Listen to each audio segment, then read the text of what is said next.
ሌሎች ቤተክርስቲያን መሄድ በማይችሉበት መጠን የራሳቸውን ሰዓቱ ሲደርስ በዓሉን ለማክበር እርድ ይፈጽማሉ። ለመሆኑ እርድ የሚፈጽምበት ሰዓት ስንት ነው? በተለይ የትንሣኤ የሌሊት ቅዳሴ ያለበት የገና የጥምቀት እርድ የሚፈጸምባቸው ሰዓት ስንት ሰዓት ነው? በመጀመሪያ ማሳሰብ የምፈልገው ይህንን ጥያቄ ብዙ ጊዜም ስለመለስኩት ማለት ነው ብዙ ጊዜም ስለሚነሳ እኔም ከመለስኩት በኋላ ሌሎችም የራሳቸውን አስተያየት ሲሰጡበት አይቻለሁ። በመጀመሪያ ማሳሰብ የምፈልገው ምዕመናኑ ራሳቸው ያልተከለከለ ጥያቄ ማንሳት የለባቸውም። አሁን ያልተከለከለ ጥያቄ ነው። ጥያቄው ሲመጣ ነው መልስ ፍለጋ የገባ ነው እንጂ ክልከላ አልነበረም። ምክንያቱም በየትኛው መጽሐፍ በየትኛው ቀኖና ተከለከለ ቢባል አሁን የሚጠቅስ የለም፣ የሚጠይቀው ሰው በራሱ ማለት ነው። ለዚህ ነው ምላሹም የተለያየ የሚሆነው ከዚህ የተነሳ ነው። እና በመጀመሪያ እንደው ግድ የላችሁም ያልተከለከለ ጥያቄ አታንሱ፣ ባልተከለከለ ጥያቄም አትጨነቁ። አሁን ያለው አንዳንድ እንትኖች ላይ በሰሙነ ሕማማት ጥምቀት መጠመቅ ይቻላል፣ ይህም አሁን ያልተከለከለ ጥያቄ ነው፣ ግን ጥያቄው ነው ይመጣል። ማን ከለከለ? የሚያወዛግቡ መምህራን ሊኖሩ ይችላሉ። ሲጀመርም አንድ አይነት ልንሆን አንችልም። ለምንድን ነው አንድ ማትሆኑ እንደዚህ የሚሉ ሰዎች? አንድ ማን ሆነው ለዚህ ነው ምዕመናን፣ እኔ ግልጹን ልንገራችሁ፣ አንድ ማን ሆነው እንዲህ አይነት ስርዓቶች መጽሐፍ ላይ ክልከላ ስላልተጣለባቸው ምላሽም የላቸውም። ያልተከለከለው ምን ብሎ መልስ ይጻፍለታል? ለዚህ ነው አንድ ማን ሆነው እና ሁሉም አስተያየት ስለሚሰጥ ነው የተቸገርነው። አንዳንዴ ደግሞ መደማመጡም የለም እና ግራ ከምናጋባ ያው በየደጃችን አድምናወራው በየስልካችን በራችን ዘግተን ማውራት ከጀመርን ጀምሮ መለያየቱ እየሰፋ መጥቶ ነውና አለመከባበሩም ይኖር ይሆናል። ያሁን ሰው የአራት ጉባኤ የትርጓሜ መምህር ነው። በዛው ላይ ደግሞ የሀገረ ስብከታችን የሊቃውንት ጉባኤ መምሪያ ኃላፊ ነው። ብያኔ መስጠት ያለባችሁ እንደናንተ የትርጓሜ መምህራን አይደለም። በልማዳችንም በትውፊታችንም በሕጉ እንደዛ ነው። መምህራን ምን አሉ ነው ወይ ተዛዘዙ ነው መምህራን ቤተክርስቲያን የሚል አንብበሃል አይደል? ስንክሳር ላይ የቤተክርስቲያን መምህራን እንዲህ ብለው አዘዙ ይላል። ምንም ምዕራፍና ቁጥር አያስፈልግም። የቤተክርስቲያን መምህራን ብለዋል ከተባለ አለቀ ማለት ነው። እዛ ላይ ግን እንዳለመታደል ሆኖ ምንን ከሚሰማው ሌላውን የሚሰማው ሰው ሊበልጥ ይችላል። ያ ሰው ከየት አምጥቶ የምን መምህር ሆኖ ምናምን እንደሚያስተምር ምናምን ምዕመናን እውቅናውም የላቸውም። ስለዚህ ያገኙትን መረጃ የቤተክርስቲያን ሰባኪ ነው ተናግሯል፣ እሱ ነው በቃ ያገኙትን መረጃ ይዘው ነው። ዞሮ ግን ምንድነው መሰለ የሚያስማማው ትልቁ ነገር ይሄ ያልተከለከሉ ጥያቄዎች ናቸው። ማንሳት ራሱ አይጠበቅባቸውም። በእንደዚህ አይነት ጥያቄዎች ራስ ምታት ውስጥ መግባት የለባቸውም። ጸበል በሰሙነ ሕማማት ለምንድን ነው የማይጠመቁት? ማን ከለከለ? ሲጀመርስ ጸበል መጠጣት ለምንድን ነው የማይችሉት የማይጠጡት? ጸበል መጠጣት እኮ ቁርባን አይደለም፣ ቁርባንን የሚተካ ነገርም አይደለም። ስለዚህ የማይጠጡበት ምንም አይነት ምክንያት የለም። እና ሲጀመር ጥያቄው የሚያነሱትም ራሳቸው ናቸው። ከዛ መልስ ለመስጠት ሁሉም የየራሱን ሲያዘጋጅ ምን ይሆናል ማለት ነው? ያው የተለያየ መልስ መምጣት ይጀምራል ማለት ነውና ጥያቄው አንዱ ነው፣ መልሱ ግን የተለያየ የሚሆነው ከዚህ የተነሳ ነው። መጽሐፍ ላይ ጥያቄው የለም ሲጀመር አልተነሳ። መጻሕፍት አልጠየቁም። አሁን ይሄን መጻሕፍት ያነሱት አይደለም ምዕመናን ናቸው ያነሱት። እንደው ዝም ብሎ እንደዚያ ቀጠለ ማለት ነው። ለማንኛውም ግን እኔ እንደው ግራ ከሚጋቡም በሚል ነው። ከዛ ውጭ ግን እኛም ደግሞ ምላሽ ስንሰጥ ራራይ የጎደለው ነው ያንዳንዱ አሰጣጥ። ምናልባትም እንደኔ ሚስት ልጅ የሌለው ሊሆን ይችላል ብዬ ገምታለሁ። ምክንያቱም ቤት ሄዶ እንትን አይልም፣ ሆቴል ነው ገዝቶ የሚበላው። ጠዋት ቤት ሄዶ አርዶም ታርዶለትም አይቆየውም፣ ሆቴል ነው የሚበላው። የሚገርም እኮ ሆቴል ሲበላ አስቀርቦ ሲበላ መቼ የታረደ ብሎ አይጠይቅም። እንደዚህ አይነት ልምድ የለም። መቼ የታረደም ሊሆን ይችላል። ይመጣልሃል፣ ትበላለህ፣ በቃ አለቀ። እንደዚያ ነው። አቤት ግን ምዕመናን መከራቸውን ነው እያዩ ያሉት። ምክንያቱም ቤተክርስቲያን ማደር ይፈልጋሉ፣ መቀበል ይፈልጋሉ ቅዱስ ቁርባንን። እንደዛ ሁሉ ከመሆን ይከለክላቸዋል። እኔ አንድ ሰው ቅዱስ ቁርባን ከመቀበል የሚከለክለው ከሆነ ለምን እኩለ ጾም ላይ አርዶት አይመጣም? ምክንያቱም እኔ የምፈልገው ይህች ነፍስ የጌታን ስጋና ደም ተቀብላ የጌታ ስጋና ደም ዕዳ ሳይኖርባት ወደ ገነት ወደ መንግሥተ ሰማያት እንድትገባ ነው የምፈልገው። እኔ ያንን ዶሮ ሳትበላ ውስጥ ሞት እንደሆነ ምን አውቃለሁ? እኔ የምፈልገው እኔ የታዘዝኩትም ሰዎችን ወደ ቁርባን እንድጠራ ነው እንጂ እኔ ስለ ዶሮ አስተራረድ እንዳስተምርም አይደለም የታዘዝኩት። የዶሮ አስተራረድ ጉዳይ የወንጌል ጉዳይም አይደለም ሲጀመርም። በዚህ ሰዓት ረዶ በዚህ ሰዓት እንዲበሉ ምናምን የሚባል ነገር የለም። ስለዚህ ምንድን ነው መሆን ያለበት? ለቅዱስ ቁርባን ለመቅረብ ዝግጅት የሚያደርጉ ከሆነ ያንን የማያደናቅፍባቸው ጊዜ ላይ ሁሉ ሊያርዱ ይችላሉ። ወደ ቤተክርስቲያንም ለአገልግሎት በሚመጡበት ሰዓት አሁን ሲያገለግሉ ያድራሉ። ጾም ነው የዋሉት ያደሩት አክፍሉ ብለናቸዋል። ከቅዳሜ የቻለው ከዓርብ ጀምሮ ያልቻለ ደግሞ ከቅዳሜ ጀምሮ አክፍሎት ላይ ነው ያለው። እንደዚህ ባለበት ሁኔታ አሁን ተመልሰው ሄደውም ዶሮ አርደው ያንን አጥበው ከዚያ እንትን ብለው ብሉ ማለትም ጭካኔ ነው በራሱ አግባብነት የሌለው ነው። እና ሰራተኛ ይስራላቸው የሚሉ አንዳንድ ሰዎች ሰምቻለሁ። ሰራተኛው አትቆርብም እንዴ? ሰራተኛው ቤተ እግዚአብሔር አትመጣም እንዴ? ነውር እኮ ነው። እንደዚህ አይነት ምላሽ እንደውም ጭራሽ አይታሰብም። እና ሁሉም ሰው ክርስቲያኖች ነን፣ ሁላችንም ክርስቶስ ወደ ተነሳበት ስፍራ እንሄዳለን በቃ። ምክንያቱም ጌታ ደቀ መዛሙርቱን በዚህ ቀን ወደ ገሊላ ውጡ ነው ያለችው። ቀድመክሙ ገሊላ ላይ ጠብቃችኋለሁ፣ ትንሣኤን ገልጥላችኋለሁ ነው ያለው። እና ከቤት ያልወጣ ሰው ትንሣኤውን ያያል። ደቀ መዛሙርቱም ሴቶችም ያዩት ከቤት ወጥተው መቃብር ከደረሱ በኋላ ነው። ቤተክርስቲያን እኮ የመቃብሩ ምሳሌ ናት፣ የጎልጎታ ምሳሌ ናት አይደል? ጎልጎታ መተን ነው የጌታን ትንሣኤ ማየት ያለብን። ቤታችን ተኝተን ነው እንዴ? እንደዛ እስከሆነ ድረስ ምዕመናን መጥተው በሚገባ ብርሃነ ከፈኑ ብለው መሄድ አለባቸው። መዝሙራቸውን ለውጠው ትናንት የነበረውን የሕማማቱን ዝማሬ ዛሬ ደግሞ ብርሃነ ከፈኑ ዲቤነ ወይም ወተንሥአ እግዚአብሔር ከመ ዘነቅሐ ምናምን ብለው በአዲስ ዝማሬ መመለስ አለባቸው።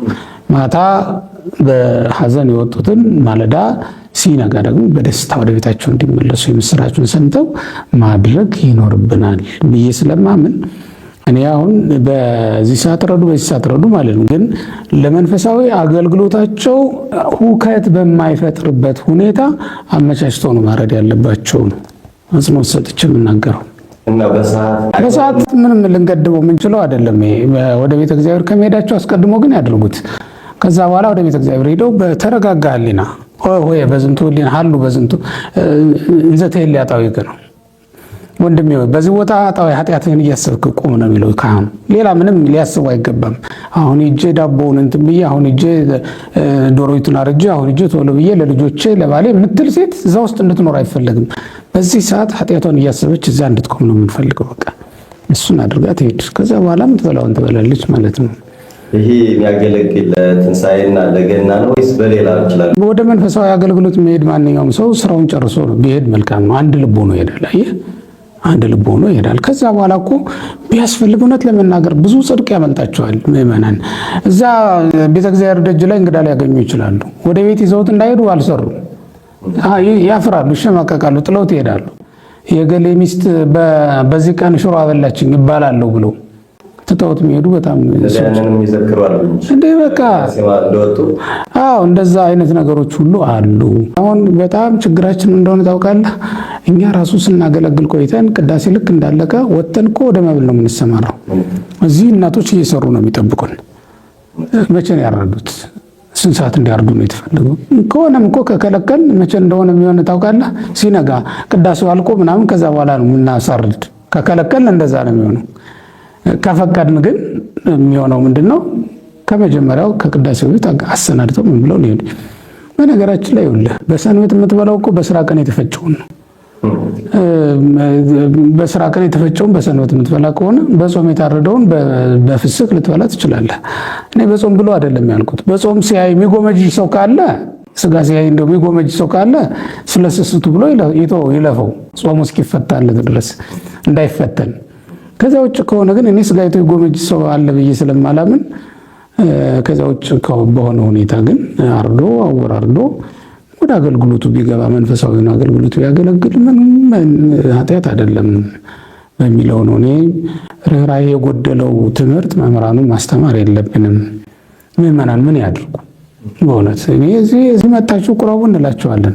እዛ ሄዳችሁ ደግሞ ዶሮ አርዳችሁ ብሉ እንላቸዋለን። ምን ማለት ነው? እንደዚህ ግራ ማጋባት ሰውንስ ማስጨነቅ ምንድን ነው? በዚህ በምድራዊ ጉዳይ እግዚአብሔር እንደው አፋጦ በቃ ዶሮ በዚህ ሰዓት ነው ያረድሽና ብሎ ይፈርድባቸዋል ብሎ ማስተማርስ ምንድን ነው?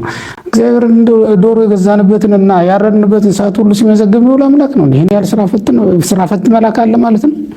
እንደዚህ አይነት ነገር እኮ የለም። መንግስተ ሰማያት እንዲዋዛ አይደለችም። መንግስተ ሰማያት ማለት የዘላለም ሕይወት ናት። መንግስተ ሰማያት ማለት የዘላለም መኖሪያችን ናት። ወንጌል ነው በቃ መንግስተ ሰማያት። ይሄ ደግሞ ምንም መብልና መጠጥ ተራ ነገር ነው ለማለት ነው። እሺ አመሰግናለሁ። የኔታ አብረው ሰነበቱ መምህር አንድ ሳምንት ያክል ሲመክሩን ሲያስተምሩን በሰሙነ ሕማማት የተከለከሉ የተፈቀዱ በሰሙነ ሕማማት ውስጥ የሚነሱ ጥያቄዎችን የየዕለት ስያሜዎችን አሉ። የመጨረሻ በዓለ ዋዜማ ትንሣኤ ነገ በዓል ይከበራል። የበዓለ ዋዜማ ማለት ደግሞ የሚደረጉት ክንዋኔዎች አሉና መልእክት አስተላልፈውልን እንድንለያይ ፈልጌ ነው። የመጨረሻችን የበዓለ ዋዜማ ማለት እንዳልሰገድን እንዳልተንበረከክን ራሳችን ለእግዚአብሔር እንዳልስገዛን ተፈተናን ብሎ የሚናገሩ ሰዎች አሉ። እንኳን ጾመ ልጓም ተፈታ የሚሉ የመጨረሻው ዕለት በጣም ቅይር አድርገው ሁኔታው ተበላሽቶ ሲዘምር ሲያስቀድስ ሲያወድስ ከሚያድረው ይልቅ ጭፈራ ቤት ሄዶ የሚያድረው ይሄንን ማካተው ደግሞ እናጅር አሁን ከሆነ ወጣቱ እየነቃ እያስቀራቸው ነው። እግዚአብሔር ይመስገን። የእናንተ አባቶች የመምህራንም ጉትኮታና አስተምሮ ከፍ ያለ ነው። የሚዲያውም ተጽዕኖ ከፍ ያለ ነው። በዓል አማካኝታችሁ ጭፈራ አታዘጋጁልን፣ የሙዚቃ ድግስ አታዘጋጁልን፣ እንዘምራለን። በአንድም በሌላ የትንሣኤ የሙዚቃ ድግስ የሚያዘጋጁ አልፎ ተርፎ በበነገተው ያን ቀን ሌሊት ለመብላት ቤተክርስቲያን የማይመጡ ደሮ አርዶ 6 ሰዓት 9 ሰዓት የሚጠባበቁ የነበሩበትን የሚያጡ ሰክሮ መንገድ ላይ የሚወድቁ ክርስቲያኖች እኮ ያን ያለ የሰገዱ የጾሙ እንዲህ ሊደባደቡ ነው የሚባልበት አጋጣሚ አለና የመጨረሻ ሐሳቤ ነው። ይሄን ብለው ይሰናበቱ። እግዚአብሔር ይስጥልኝ። በእውነቱ እኔ ትንሣኤ ሰው ምንድነው የነካው ሁሉ ያስበላል። አንዳንድ ጊዜ ሰው ምንድነው የነካን ሳናውቀው የሳትነው ነገር ይኖር ይሆነ ሁሉ ያስብላል። የኛ ህሊናን ሁሉ ያጠራጥራል አንዳንድ ጊዜ እና ሰው በእርግጥ አሁን ይሄ ጾሙ ላይ መጠጥ ቤቶችንም ምግብ ቤቶችንም አጨናንቋቸው የሚለው የፋሲካ ዕለት የሚያጨናንቅ ያ ነው። ቀድሞ የሚያጨናንቅ ያ ነው። ቀድሞ የሕማማት አንድም ቀን ስግደት ሳይሄድ ሌሊት ሲመገብ የነበረው የፋሲካ ሌሊት የሚመገብ ያ ነው። የሚያሳዝነው እሱ ነው።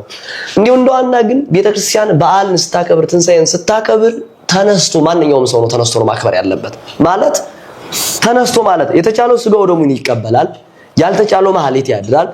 በተለያዩ ትንሣኤ ልቡና አድርጎ የሚያከብርበት እንጂ የሆድ በዓል ለቤተክርስቲያን የላትም። አሁን በቃ ሰው በተለይ ደግሞ ይሄ በቃ ትንሣኤ የደረሰለት ጀምሮ አሁን ዛሬ ጀምሮ ገበያው ተጨናንቋል። በቃ የበገበያው የዶሮ ገበያው የከብት ገበያው ሁሉም ነገር ተጨናንቋል። አሁን ጀምሮ ገና ማለት ነው። ለጾሙ ሲደርስ ግን ሰው አብዛኛው ለዚህ ለጾሙ ዝግጅት አስቀድሞ አያደርግም። ጾሙ ሲገባም ለቅበላ አስቀድሞ ዝግጅት ያደርጋል። የፋሲካ ሲበላ እኮ ነው የቆየው።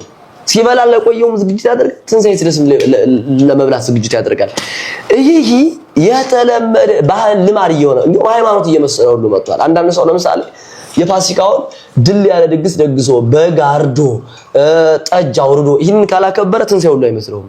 የሆድ በዓል አይደለም የትንሣኤ በዓል የህይወት በዓል ነው። የተቻለው ያን ጊዜ እንዳልኩ ስጋው ደሙ ይቀበላል። ስጋው ደሙ ተቀብሎ ቁጭ ብሎ ከቤተሰቡ ጋር ስለ ትንሣኤ መጽሐፍ ገልጾ መጽሐፍ ቅዱስ እያነበበ እየተወያየ ይውላል። ከዛስ ምናልባት እንደማንኛውም ሰው ሊበላ ሊጠጣ ይችላል። ነገር ግን እየበላም እየጠጣም ይማራል፣ እየተማረም ይበላል ይጠጣል። በተለይም በየአካባቢው ያለው ሰው መንፈሳዊ ጉባኤ ቢያዘጋጅ የትንሣኤ ዕለት ጎረቤት ሊሆን ይችላል፣ አካባቢ ሊሆን ይችላል። ለመብላት ለመጠጣት ብቻ ከመዘጋጀትና ከመሰባሰብ የትንሣኤ ዕለት ልክ መጽሐፍ ቅዱስ እያነበበ ርዕስ እየጠቀሰ ሲመማር ቢውል ሌሊት የበላውን ምግብ ሌሊት ነው የሚያቆመው። 9 ሰዓት መብል ይጀምራል፣ እስከ ሌሊቱ 9 ሰዓት ይመገባል። ውሎ አድሮ ማለት ነው። እስኪ ጨንቃው ድረስ ማለት ነው። እስኪ ያስመልሰው ድረስ እንዲያውም ያም አልፎ ተርፎ ከዛ ሲበላ ሲጠጣ ይውልና መሸት ሲል ደግሞ ወደ ከተማ 2 3 ሚሊዮን ወዛወዝ ይጀምራል። ይወጣል፣ ጎዳና ይወጣል። አይውጣ ማለት አይደለም፣ አይናፈስ ማለት አይደለም። ግን ይወጣና አሁንም ሆቴሎችን መልሶ ያጨናንቃቸዋል። ይገባል፣ ጭፈራ ቤቶች ይከፈታሉ። በቃ ትልቁም ትንሹም ያብዳል፣ ይራቆታል። እንዴ መች ትንሣኤ ሆነ? ይሄማ ሆድ ሆነ እንጂ መቼ ትንሣኤ በዓል ሆነ? የሆድ በዓል ሆነ እንጂ። ሐዋርያት እኮ እኛ ሐዋርያት ከሆን በጸሎተ ሐሙስ እግራችንን ከታጠብን ከቆረብን የስቅለት ዕለት ከሰገድን ሐዋርያት ነን ካልን ሐዋርያት እኮ የትንሣኤ ዕለት ከዝግ ቤት ቁጭ ብለው ሲወያዩ ነው ክርስቶስ ገብቶ ያስተማራቸው እንጂ ቁጭ ብለው ሲበሉ ሲጨፍሩ ያለ አግባብ ሲሆኑ አይደለም ያገኛቸው። እና ትንሣኤን በአግባቡ በትምህርት በስጋው ደግሞ ብናከብር ከዚያም አልፈን ተርፈን የተቸገሩትን እየረዳን የምግብ ያጡ ጎዳና ላይ የወደቁ የሚለብሱት ያጡ እነዚያን እየጎበኘን በነዳያንን በመርዳት እኛ በመቀበል በመረጋጋት በመወያየት በመመማር ብናሳልፈው እየተሻለ ከዚያም አልፎ ተርፎ ከማናንሽ የሚባል ነገር እንዴ ጎረቤት ከማናንሽ እንዴ እገሌ በሬ አርዷል፣ እገሌ ሙክት አርዷል፣ እገሌ ይህን ጠጅ፣ እገሌ ይህን አድርጓል፣ እገሌ ሚስቱና ልጆችን ይዞ ካፌ ወጥቶ ይዝናናል እኔ አይባልም። የክርስትና ከማናንሽ የለውም። የክርስትና ከማናንሽ ሳይሆን የሆድ ከማናንሽን ሳይሆን ክርስትና የሚደግ በመንፈሳዊ ህይወት ከማናንሽን ነው። ስለዚህ እያንዳንዱ ነገሮች በዓሉን ስናከብር ከማናንሽን ሳይሆን በመንፈሳዊ ማንነት ከልቡናችን ተነስተን ቅዱስ ዮሐንስ አፈወርቅ እንዲህ ይላል፣ አንተ ሰው ሙት ልታነሳ ትወዳለህን አለ። ሙት ልታነሳ ከወደድክስ ይላል አንተ ሙት አይደለም ማንሳት ያለብህ፣ ያን አይደለም መመኘት ያለብህ፣ መጀመሪያ የሞተ ልቡና አለህና ያንን አንሳው ይላል። የሞተ ልቡናን ማንሳት ሙት ከማንሳት በላይ ነው። የብዙ ሰው የትንሣኤ ዕለት ልቡናው ሙቶ ይውላል። አንዳንዱ በመብል፣ አንዳንዱ በመጠጥ፣ አንዳንዱ በጭፈራ፣ አንዳንዱ በስካር፣ አንዳንዱ በተለያየ ነገሮች ህሊናውንም ልቡንም አሙቶት ይውላል። ያን ጊዜ ትንሣኤ ስጋ ሳይሆን ትንሣኤ ልቡና አድርጎ ህይወቱ የሚነሳበትን የተለያዩ መንፈሳዊ ሥራ የሚሰራበትን በስጋ መለኮት በደመ መለኮት የሚነሳበትንና በጠቅላላ በኦርቶዶክሳዊ አስተምሮ የክርስቶስን ትንሣኤ አድርጎ ትንሣኤ ልቡናን የሚነሳበት እንጂ የሚበላበት የሚጠጣበት ብቻ አይደለም። እባካችሁ ውድ ኦርቶዶክሳውያን ቤተክርስቲያን ሁልጊዜ መልእክቷን ታስተላልፋለች። የሆድ በዓል ሳይሆን የትንሣኤ በዓል እናድርገው። የትንሣኤ በዓል እንጂ የሆድ በዓል የለንም ለማለት ነው። እንግዲህ ሁላችንም ለትንሣኤው መልካም ትንሣኤ አድርጎልን የተቻለን ቆርበን ያልተቻለን ደግሞ ትንሣኤው አክብረን ንዑ ሀቤ ብሎ በቀኝ እንዲያቆመን መልካም ፈቃዱ ይሁንልን። ወስብሐት ለእግዚአብሔር።